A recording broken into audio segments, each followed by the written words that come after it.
नमस्कार, मी doctor Anagha Kulkarni. Happy and healthy life at home ह्या आपल्या चॅनलवरती हेल्थ टिप्स असतात, ब्युटी टिप्स असतात, तसंच मोटिवेशनल टॉकसुद्धा असतात. 6 महिन्यामध्ये मोठ्या मोठ्या 3 ट्रिप्स, प्रत्येक 1.5 महिन्यानंतर एक. पहिली झाली काशी, उज्जैन, ओंकारेश्वर. दुसरी झाली गिरनार आणि तिसरी झाली 4 धाम यात्रा द एंड देवाबास. गेले 30-35 वर्षामध्ये मला घरात बसवलंस आणि आता एकदम 6 महिन्यामध्ये 3 मोठ्या मोठ्या ट्रिप्स करवल्यास. धन्यवाद, थँक्यू थँक्यू थँक्यू. माझी तुझ्याबद्दल काही तक्रार नाही बाबा, काही तक्रार नाही. मेरा घर है सबसे सुंदर म्हणायची पाळी आलेली आहे. खूप खूप म्हणजे मला इतरांचं सगळ्यांचं फिरणं बघून मला असं वाटायचं मी आयुष्यात कधी फिरणार का अशी. कारण माझं करिअर, मिस्टरांचा कारखाना, त्यामुळे आम्हाला एकत्र जायला मिळायचं नाही. तरी आम्ही, त्यांचे एक मित्र होते, त्यांना खूप फिरायची आवड. ते त्यांच्या सगळ्या फॅमिलीला घेऊन फिरायचे, त्याच्यात आम्ही पण जायचो, आमची पण फॅमिली असायची. त्यामुळे आम्ही खूप सारं पहिले 5-7 वर्षामध्ये प्रचंड हिंडलेलो. हे आता माझ्या लक्षात आलं, एकूण सगळा भारत कंप्लीट झालेला आहे बघून. पण तुम्हाला सांगते, आत्ताची ही जी 4 धाम यात्रा केली, ती 4 धाम यात्रा सोपी नाही. प्रत्येक गावागावातनं हल्ली ट्रॅव्हल कंपनी निघालेल्या आहेत. संदीप खंडेलवाल म्हणून एक जण होते, त्यांनी ही अरेंज केली होती. 25 जणांचा ग्रुप ते घेऊन गेले होते. दरवर्षी ते घेऊन जातात 2 ग्रुप्स, 2 वेळा, आणि स्वतः त्यांच्याबरोबर येतात. आपल्या घरातल्या मेंबरनी कसं आपली काळजी घ्यावी, घेऊन जावं, तसं त्यांनी अक्षरशः आमची काळजी घेतलेली आहे. म्हणजे खरोखर श्रावण बाळ म्हणायला पाहिजे संदीप खंडेलवालना. प्रत्येकाच्या खाण्यापिण्याची व्यवस्था, सगळ्याची व्यवस्था. त्यात त्या केदारनाथला ते स्वतःच आजारी पडले. मग पण तुम्हाला सांगते, आमच्या केदारनाथच्या स्टेच्या शेजारी एक इतकं सुंदर नवीन हॉस्पिटल झालेलं आहे. त्याचं अजून उद्घाटन पण झालं नव्हतं. आणि अशी सोय सरकारनी जागोजागी केलेली आहे, ट्रस्टनी जागोजागी सोय केलेली आहे. कारण की ऑक्सिजन कमी पडतो, पित्त होतं, संडासला लागतं, उलट्या होतात, चक्कर येते, एक काय भानगड, प्रत्येकाला आजार, ताप, सर्दी, खोकला, अंगदुखी, कणकण, ह्या गोष्टी प्रत्येक व्यक्तीला होत असतात. खा औषधं खायची, गाडीत बसायचं, खा औषधं खायची, गाडीत बसायचं, आणि ती एकदा 4 धाम यात्रा कंप्लीट करून टाकायची. ॲक्च्युली तो ही 4 धाम यात्रा कंप्लीट करताना किती आनंद असतोय हे प्रत्येक व्यक्तीलाच माहिती. कारण जवळजवळ Haridwar to Haridwar 1500 kilometre ghat section चालूच असते सगळ्यांचं. मग सकाळी उठल्या सकाळी 2, 2:30, 3 वाजता ते ॲवोमिनची एक गोळी घ्यायची, आणि ती ॲवोमिनची गोळी घेतली की तुमचा मेंदू जरा बरा राहतो. मग तुमची प्रवास बरा होतो. म्हणजे झोपेतच होतो, सगळा झोपेत होतो. घाट बघितलाच जात नाही. मधनं फक्त घाट बघायचं, जरा व्हिडिओ करायचं आणि झोपायचं. खाणं पिणं सगळं, म्हणजे किती तुम्ही काय खाता, काय पिता, तुम्हाला काही कळत नाही. सतत पित्ताचं फिलिंग होत असतं, श्वास घ्यायला त्रास होत असतो, सर्दी, खोकला, ताप, कणकण, सर ते काय 15 दिवस सुरूच. आणि अशात ते 4 धाम आम्ही कंप्लीट केले. काय आनंद मिळवला आणि काय केलं मला काही आठवतच नाही. आता काही आठवत नाही. आल्यापासून नुसतं झोपतीये. पण झाली माझी 4 धाम यात्रा, मस्त झाली, सुखरूप झाली, सुरक्षित झाली, आणि योग्य वेळेला झाली. अजूनही म्हणावा तसा पाऊस नव्हता तेव्हाच झाली. खरं तर तिथं रोजच्या दिवसाला पाऊस पडतो, रोजच्या दिवसाला बर्फबारी होते, आणि ते सगळे मातीचे दांडगे डोंगर ढिसळतच असतात सारखे. केवळ म्हणतात ना की आपल्या पत्रिकेत काय लिहिलेलं आहे त्याच्यावरूनच आपण जाऊन येतो. आमचा 25 जणांचा ग्रुप अत्यंत सुरक्षितपणे जाऊन आला. 1, 2, 3, 4 ठिकाणी आम्हाला लँडस्लाईड बघायला मिळाल्या. आधी झाल्या होत्या 2 लँडस्लाईड झालं की 2-2, 3-3 तास असे ट्रॅफिक थांबलेलं असतं. आपल्याला काहीही, म्हणजे थंडीत कुडकुडत आपण असे उभे असतो. पण आमचे जे टूर गाईड, टूर मॅनेजर्स, टूरचे सर्वा संदीप खंडेलवाल होते. त्यांचं इतकं मॅनेजमेंट सुरेख होतं. कुक आमच्यासोबत होता, आमच्या गावातूनच घेतलेला.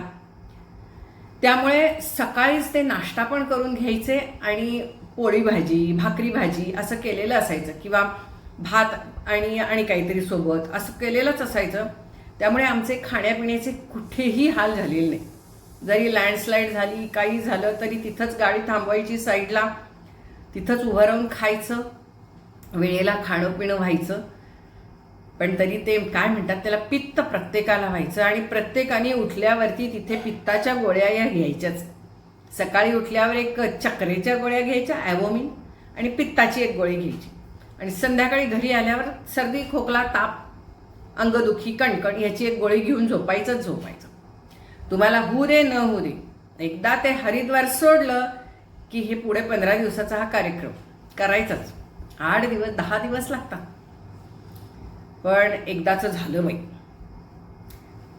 बर्फ बघितला, थंडी बघितली, पाऊस बघितला, गारा बघितल्या, काय काय सीझन बघितला नाही असं नाही. सगळे सीझन एकाच दिवसामध्ये 1 तासात बघायला मिळतात. बापरे बापरे बापरे, काय ती. आणि तुम्हाला सांगते, थंड पाणी पिवत नाही, गरम पाणी मिळत नाही.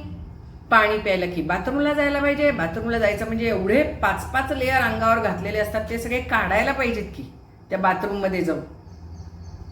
म्हणजे ते बाथरूमला जायला नको म्हणून. पाणी कमी प्यायचं, पाणी कमी प्यायलं की डिहायड्रेशन होतंय.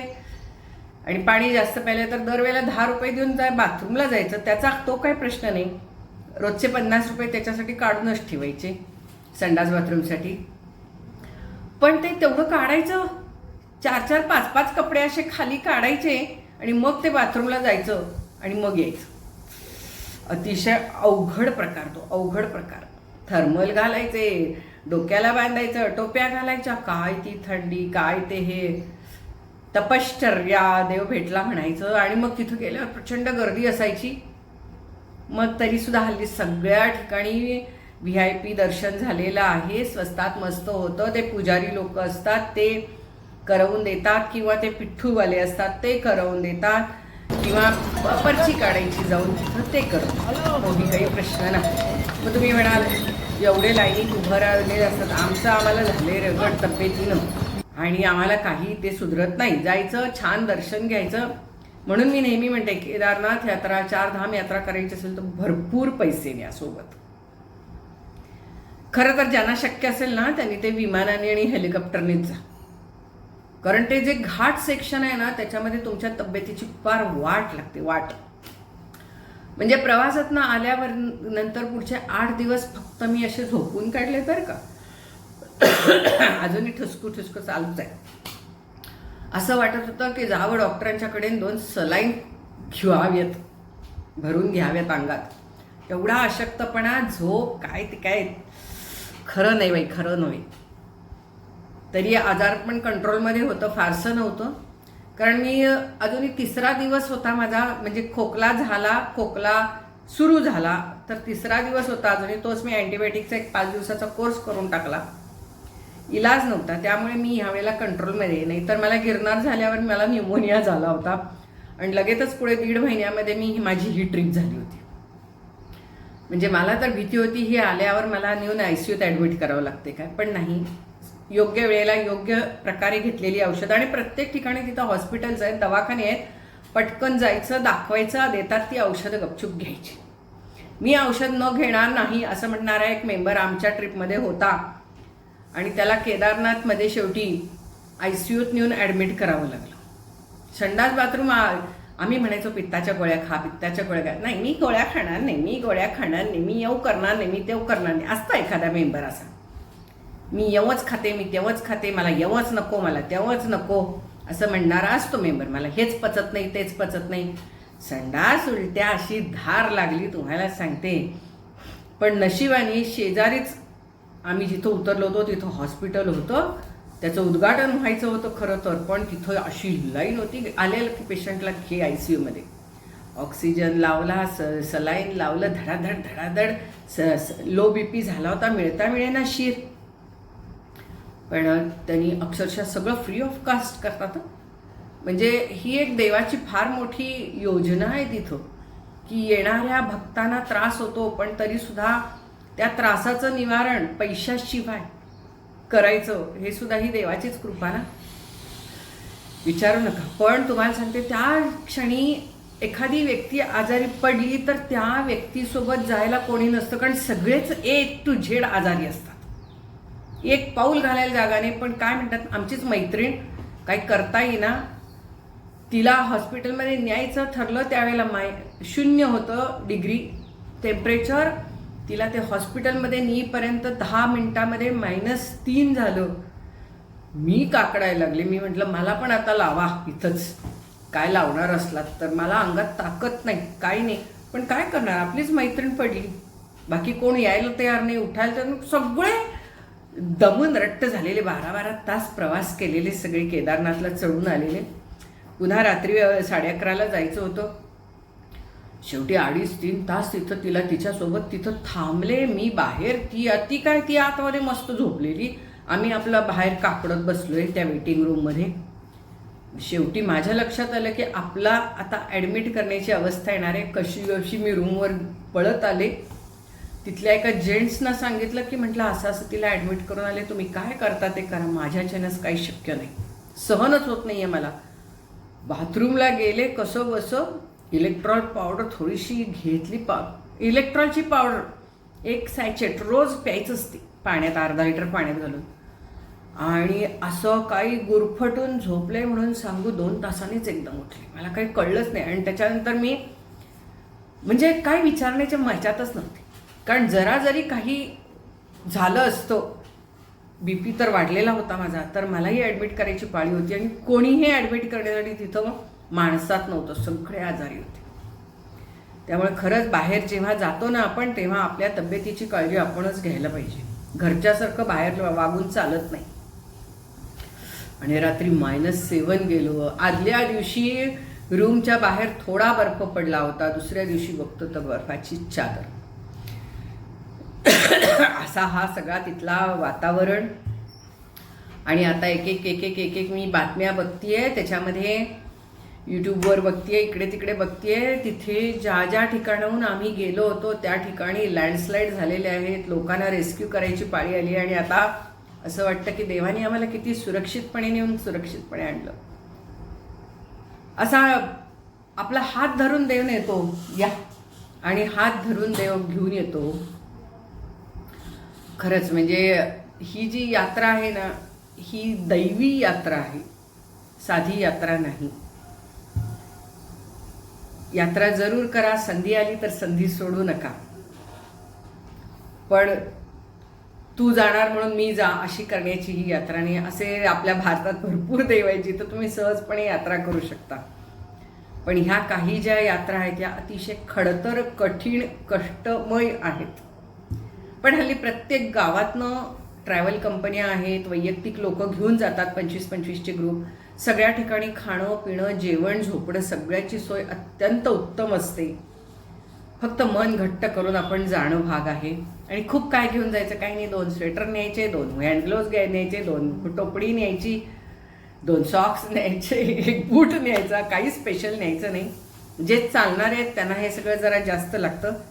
आम्ही उगाचच ढीकभर घेऊन गेलो. आम्ही मस्त डोलीतनं गेलो, घोड्यावरून गेलो, पण तरीसुद्धा ते सुद्धा कष्टमय आहे, सोपं नाही. 20-22 तास त्या डोलीमध्ये बसून राहायचं, टगडक टगडक टगडक, घोड्यावर बसून राहायचं, टगडक टगडक, काय विचारू नका. पण अतिशय सुंदर यात्रा आहे. सगळं खाणं पिणं सगळं सगळं मिळतं, औषधं मिळतात. फक्त आपली नेहमीची जी औषधं आहेत तेवढीच तुमची घेऊन जावा. बाकी सगळी औषधं तिथं तुम्हाला तिथं जशी लागतात तशी मिळतात. सोयी आहेत सगळ्या. बिनधास्त जा. एखादा भाग बघायला मिळतो, एखादा भाग बघायला मिळत नाही, वाईट वाटून घेऊ नका. थंडी प्रचंड असते. ज्याचं शक्य नाही त्याचं लागूनच दर्शन घ्यायचं. मेन देवळांचं तेवढं दर्शन घ्यायचं, हट्ट करायचा नाही. आणि मुख्य म्हणजे गरम गरम खायचा प्रयत्न करायचा. आपण तिथं गरम काय, आता तिथं तयार केलेली वस्तूच खायची. आलू पराठे, गोबी पराठे, आलू पराठे, गोबी पराठे. चहा प्यायचा. डिहायड्रेशन तर होतच होतं, पण रोज एक इलेक्ट्रिलचा सॅचे रोज पाण्यामध्ये घालायचा आणि रोज ते थोडं थोडं थोडं पीत राहायचं. जाताना अगदी हसत हसत जायचं, टेन्शनमध्ये जायचं आणि येताना भरपूर सारा थकवा घेऊन यायचा. आजार पण काय येणारच हो, ते काय आपल्याला सहन होण्यासारखं नसतंच, पण भरपूर सारा थकवा घेऊन यायचा. पण तो 8-15 दिवस येणारच. ज्यांना शक्य आहे त्यांनी जाऊन एक सलाईन भरून घेऊन. तर एन्जॉय चारधाम यात्रा. पुन्हा मागे आवाज चालू झालेले आहे, त्यामुळे आता आपण आपल्या गप्पा भास करूया.